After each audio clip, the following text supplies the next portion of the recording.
그리고 제가 네. 좀 한 말씀 드려야 되겠습니다. 네.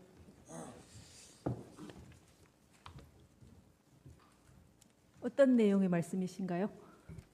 본건 탄핵 심판 절차 및 정인 추가 신청에 대한 저희들 입장을 말씀드리고자 합니다. 네. 간단히 말씀해 주십시오. 일단 저희 피청구인 대리인들은 이 사건 심판 절차 과정에서 신속과 공정이 함께 이루어지기를 바라면서 할 말씀 드리고자 합니다. 전임 박한철 소장님은 이 사건 탄핵 심판 결정의 왜곡을 방지하기 위하여 3월 13일 이전에 탄핵 심판 사건의 선고가 이루어져야 한다고 말씀하셨습니다. 그러나 저희 피청구인 대리인단은 탄핵 심판의 중요성과 피청구인의 방어권 행사를 고려한다면 현재 재판관의 임기를 이유로 탄핵 심판 선고기일을 미리 정한다는 것은 이 사건 심판 결과의 공정성에 대한 심각한 의문이 제기될 우려가 있다고 생각합니다. 저희 피청구인 대리인들도 이 사건 탄핵 심판 결정에 헌법재판관 정족수가 적정선을 유지해야 한다는 것에 대하여는 전혀 이의가 없습니다. 다만 헌법재판관의 임기와 정족수 문제는 헌법과 법률에 의하여 임기가 종료되는 헌법재판관의 후임을 지명하는 절차를 거치면 충분하다고 할 것입니다. 이러한 헌법과 법률에 규정된 후임 헌법재판관 임명 절차가 진행되지 않는 경우 대법원, 국회, 행정부 등에 그 절차를 밟을 것을 요청하여 헌법이 정한 헌법재판소, 헌법재판관 인원 및 구성의 비율을 유지하도록 요청하여야 할 책무는 헌법재판소의 몫이라 할 것입니다. 이러한 책무를 이행하지 아니한 채 후임 재판관의 선임이 이루어지지 않을 것을 전제로 충분한 심리를 거치지 아니한 채 짧은 심리를 통하여 국가 운영의 최고 책임자에 대한 탄핵 심판을 선고하겠다는 것은 사안의 선호에 대한 인식에서 상당한 문제가 있다고 생각합니다. 다음으로 저희들은 이 사건 정인 채택 방식에 대하여도 의견을 제시하는 바입니다.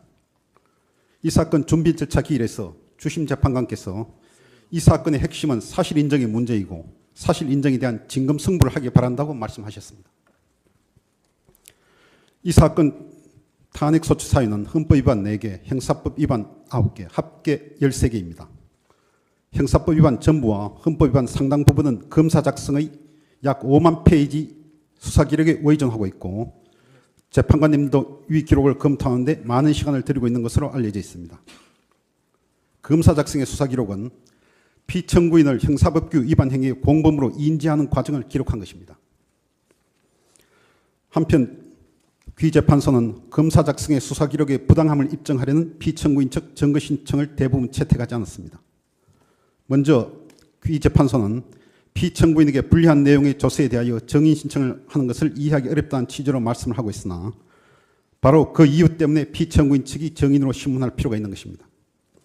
불리한 진술한 진술을 상대로 법정에서 반대 신문을 함으로써 그 진술 내용의 신빙성을 탄핵할 필요가 절실한 것입니다. 또한 변호인의 참여한 상태에서 이루어진 조사에 대하여 증거 능력을 부여하면서 위 조사의 진술인에 대한 정의 신청을 허용하지 않았습니다. 그러나 그러한 조사의 기재 내용에 피청구인의 입장에서 신문하고 그 답변을 들어야 할 내용이 빠져 있는 경우가 허다합니다. 저희들은 진정한 진검승부를 원합니다. 그러나 귀재판소가 피청구인 측에 불리한 자료가 대부분인 수사 기록에 의존하면서 피청구인이 신청한 정인들을 채택하지 않는 것은 소위 조서 재판을 할 우려가 있는 것으로서 청구인 측에는 예리한 일분들을 주고 저희 피청구인에게는 둔한 부호카를 주면서 공정한 진검승부를 하라는 것과 같다고 할 것입니다. 대통령 대리인단이 파악한 이 사건의 발단은 대통령이 40년 직위로서 그 존재를 드러내지 않던 최서원이 고영태와 불륜에 빠지면서 시작되었습니다. 최서원과 대통령의 관계를 알게 된 일당들이 자신들의 이익을 추구하다가 실패하자 일부 언론과 정치권에 사건을 악의적으로 왜곡하여 제보함으로써 대통령이 추구했던 목표와 완전히 다른 사건으로 변질된 것입니다. 이 사건의 진상을 밝히는 것은 헌법재판소, 소추위원, 대통령 대리인단 모두의 소명입니다. 따라서 저희들은 소추위원 측의 협조를 간절히 요청합니다. 소추위원 측과 긴밀한 협조 관계에 있는 것으로 알려진 고영태, 유상영을 헌법재판소 심판정에 출석시켜 주시기 바랍니다. 고영태의 정인이 필요한 이유 한 가지만을 들겠습니다. 이 사건의 핵심 인물인 고영태는 롯데그룹을 찾아가 75억 원을 요구할 때 자신의 이름을 고민우라고 이야기하였습니다. 이 고민우, 이 이름은 고영태가 여성 전용 유흥업소의 남자 접대부로 종사할 때 사용하던 이름입니다. 고영태가 75억이라는 거액을 롯데에 요구할 때 왜 자신의 이름을 거짓으로 이야기하는지를 헌법재판소 심판정에서 명쾌하게 정언해야 합니다. 헌법재판소가 심리 절차의 신속을 강조한 나머지 약 한 달 반 만의 짧은 기간에 약 5만 페이지에 이르는 방대한 수사 기록과 불과 20명 전후의 정의신문을 통하여 총 13개의 소추 사유에 대한 실체적 진실을 발견하고 이를 근거로 대통령이 직무집행에 있어서 헌법이나 법률에 위반하였는지 여부 및 대통령에 대한 파면 결정을 선고할 것인지 여부를 결정한다는 것은 진정한 법치국가의 사법기능으로 보여지기는 어렵다고 생각합니다. 이 사건 탄핵 심판은 우리나라 사법 역사상 매우 중요한 사법 자격이고 전 세계가 탄핵 심판의 결과뿐만 아니라 그 절차 과정을 관심 있게 지켜보고 있습니다. 피청구인 대리인들은 헌법재판소가 심리 절차의 신속을 강조한 나머지 공정함을 잃어 진정한 진검 승부를 할 수 없는 지경에 이른다면 이 사건 탄핵 심판이 우리나라 사법 역사뿐만 아니라 세계의 사법 역사상 비웃음을 살 재판으로 남을까 두렵습니다. 따라서 공정한 진검 승부가 이루어질 수 있도록 피청구인이 신청한 정인들에 대하여 심문을 할 수 있도록 정의 신청을 채택하여 주실 것을 간곡히 부탁드립니다. 또한 귀재판부가 피청구인 측에서 신청한 정의 신청을 채택하여 주신다면 탄핵 심판 절차의 신속한 진행에 장애가 되지 않도록 반대 신문의 범위 내에서 짧은 시간 내에 신문이 가능하도록 최선을 다할 것을 말씀드립니다. 저희도 잠깐만 반박을 좀 네, 했습니다. 말씀하십시오.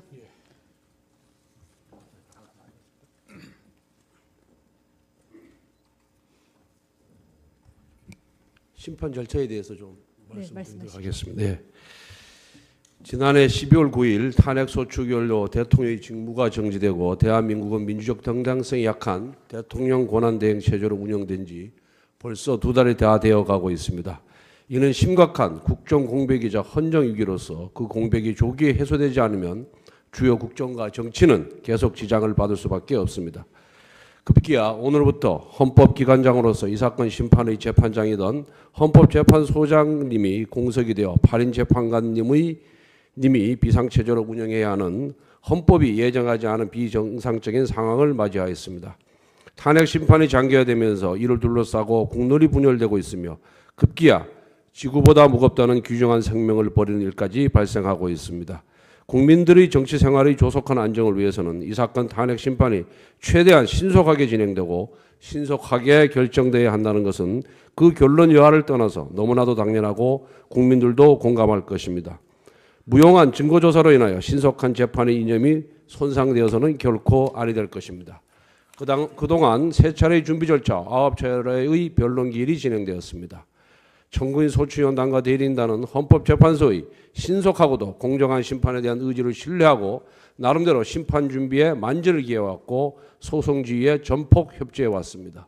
그런데 피청구인 대리인은 불필요한 증인을 무더기로 신청하고 하물며 피청구인 본인에게 불리한 증인들마저 신청하는 등으로 노골적인 심판 지연책을 구사하고 지난 변론 기일에는 중대 결심 운운하면서 공정성 시비까지 하고 있는 데 대해 소추위원으로서 이 자리에서 유감의 뜻을 밝히고 넘어가지 아니할 수가 없습니다. 대한민국 헌정이 사실상 올스톱되어 있는 이 상황에서 대통령에 대한 탄핵 심판은 최대한 신속히 마무리되어야 합니다. 특히 피청구인 주장대로 이 사건 탄핵 소추 사유가 그 이유가 없는 것이라면 더더욱 조속히 기각 결정되어 피청구인이 빨리 대통령직에 복귀해야 하지 않겠습니까? 피청구인이 혼란스러운 전국을 빨리 안정화시키기 위해서라도 당연히 조속한 심리화 결정을 바라고 협조해야 하지 않겠습니까?